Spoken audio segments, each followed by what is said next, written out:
UFC Brasilia is in the books, and we just witnessed an interesting night. That's a good word for it. A first in UFC history. There were no fans and no media allowed in the gymnasium with all this unfortunate coronavirus outbreak around the world. But at least we got some fights. I don't know if that was the right decision, but we got some fights here tonight in Brasilia. My name is Guilherme Cruz. I'm joined by Fernanda Prates from the Athletic to discuss what went down tonight. But let's start about the fight week. How would you rate this fight week among the craziest, and why this is the number one? The ones that I've been in, that was for sure number one. Well, first of all, we didn't have a fight week, so that's already a first. We got here, I think you got here on Tuesday, I got here on Wednesday. We were supposed to start fight week with the media day on Thursday. Then obviously on Wednesday, we got the news about the decree. We were kind of like wondering if the event was even gonna happen. Then media day gets canceled, no weigh-ins, no morning weigh-ins for us, no ceremonial weigh-ins for everyone.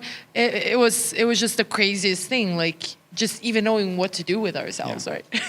And Kevin Lee missed weight for the main event, a fight against Charles Oliveira, but he got a fight, and Charles Oliveira, I mean, it was fun while it lasted, and Charles Oliveira was able to once again get another submission. He's on a roll, 7 fight win streak. The biggest one of his career, in my opinion, against Kevin Lee. Sure. Were you surprised with the way the fight played out, and then he was able to submit Kevin Lee? I was a little, I'm not sure surprised, because if I were to bet on him, I would have said a submission. But of course, because he apparently has 1,000 limbs, it's insane. But I think I expected the physicality to be more in Kevin's favor, because as we know, Charles used to be a featherweight. Okay, he missed weight a bunch of times, but that was his division. And Kevin was just recently fighting as a welterweight. And I don't know, I think I expected, I guess, that to count more, even though Charles is taller. I think Kevin is just a stronger fighter. I was kind of but expecting to see that on the feet too, mostly. And we saw Charles landing on the feet too, and we saw a very composed Charles on the feet too. So I guess maybe that's the part that surprised me the most. Maybe the weight cut affects Kevin Lee more than we expected to, because he was heavier, but he had a rough weight cut to not get to the 156. And he said, right, that he felt that it carried into it a little bit. So maybe that had something to do with it. Yeah, what do you see next for Charles Oliveira after such a big win here in Brazil? He's calling for a title fight against Khabib Nurmagomedov or Tony Ferguson, but I don't think it's going to happen. He's talking about Conor McGregor maybe moving up to welterweight to fight him. I don't think that's going to happen either. So what do you think is next for him in UFC? A fourth fight with Nick Lentz, of course. What else? That's the fight. That's the fight that people want to see. And what's next for Kevin Lee? We just shot a post-fight scrum with him, and he's talking about maybe not fighting for a long time, maybe years. Of course, he just came out of that fight. His heart broke and all that. But do you really want to see him fight like in a few months, or think maybe it's the best for him to take some time off and rethink his career, or maybe staying in the lightweight or going back up to welterweight? What do you think is best for him? A hug. He was so sad. I felt so bad. It's weird with Kevin, right? Because we keep forgetting he's only 27. I even talked to him about it before the fight, and he was like, yeah, I'm a young vet. He is. He's a guy who is a veteran, but at the same time, he still has growing to do. And I don't just mean it physically. I mean emotionally as a person. Like, I'm 30, like we're still, I feel like I'm young, So he needs... I feel like he does have a lot to grow still. I think he still has potential. We're very quick to count these people out. I think we shouldn't count Kevin Lee out just now. I personally would like to see him go to welterweight, because usually I prefer people to go up. So I would personally like that. And I think, as a person who doesn't know him, but maybe I just think a little bit of time off would be beneficial.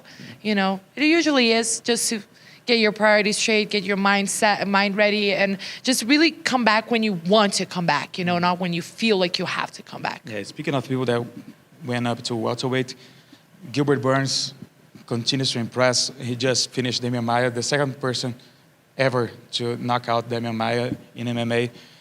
Were you surprised? Were you shocked by the way the fight ended? I'm not going to say I was shocked. I remember I was talking to somebody before the fight, and I said that I saw maybe his hand landing. Like, I didn't see Damian knocking him out, but I did see that landing. But at the same time, we have to remember that Damian fought hard hitters in the past, and they were never able to knock him out. But I know that Gilbert has power, so I won't say I was necessarily surprised. But it's just a weird sight, right? That one hand that landed and he's looking and you're kind of like, yeah, I wouldn't say I was shocked. I wouldn't call it surprised per se, but it was a tough one to watch. I think that one of the things that helped him in this fight is the fact that he doesn't have to worry about getting taken down. Because everyone who fought Damian Maia has to worry about not getting taken down. And if they go to the ground, he has enough jiu-jitsu to survive that and go for submissions as well. Like he did. Yeah. I mean, when Damian Maia fights Tyron Woodley or Colby Covington, they have to worry about not going to the ground with him. So they can let their stand-up to flow, you know. So I think that was one of the things that helped him in this fight. And now he had, after the fight, came up with an interesting calling out Colby Covington. Is that a fight you think makes sense for him and Colby moving forward? It does. I mean, what is Colby to do now, right? It had never crossed my mind before Burns said it. It was never a matchup that I would have put together. But then after he said it, I was like, well, Colby is coming off a loss in a title fight. I don't know how many options he has. And Burns is on the up and up. New to the division, but has been doing so well, and he does have a point in that Damian Maia was already ranked right up there. Damian was coming off his own 3-fight streak, so I do think that it's kind of like a weird fight, but also makes sense at the same time. Very MMA-ish, you know. Like, this makes no sense, but also it does make a lot of sense. Yeah, speaking of makes sense, Damian Maia has one fight left in his contract with the UFC and one fight left in MMA at all. He's gonna hang up his gloves after he asked one, and he's mentioned a couple of names, Diego Sanchez and Donald Cerrone. Honestly, I don't care about the Diego Sanchez fight because he's been talking about it for years. I mean, I think he lost momentum. Like, after Diego Sanchez's recent fights, I don't care to watch him against someone like Damian Maia. I don't really know. I think I would watch him again. After seeing his interaction with his coach is so controversial. So, but that's controversial is one word for it. Yeah, that's a whole other topic. I would just go with Damian Maia and Donald Cerrone. Is that a fight you would like to see for his last one, or you have a lot of another idea of opponents for him? No, I think that's a really cool fight. It's two veterans.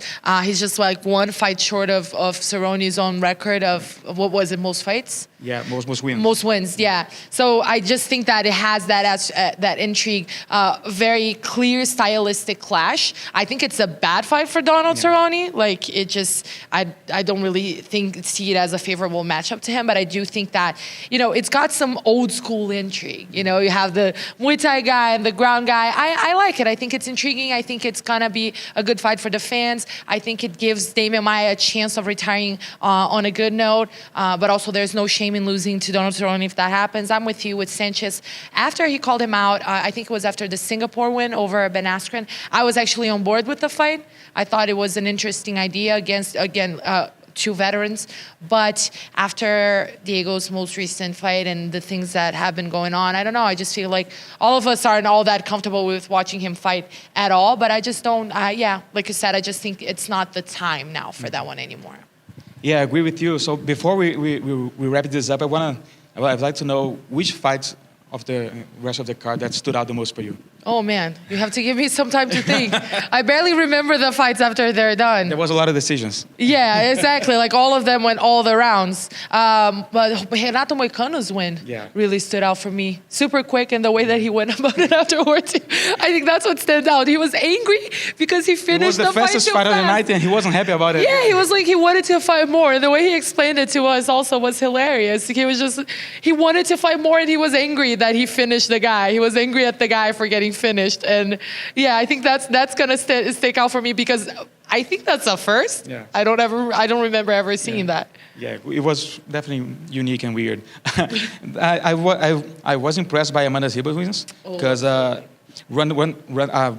she fought Ronda Marquez, and she's not an easy fight, and Amanda Ribas was very, very dominant. So she keeps getting better and better every time she fights. So I'm really curious to see where she goes from here.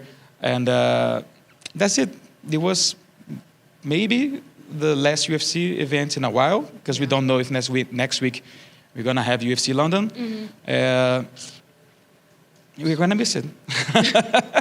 And yeah, I guess at this point it's just wait and see. We have no idea. I think there's no handbook for how to do sports in a global pandemic. Yeah. So I'm curious, but we'll miss it when it's gone. If the UFC London actually happens, I think we're gonna have Pete Carroll there, but we don't know. So stay tuned in MMA Fighting to watch all the post-fight coverage here from Brasilia and pre-fight coverage from London if that happens. Thank you very much for following us all week during this crazy fight week, and see you next time.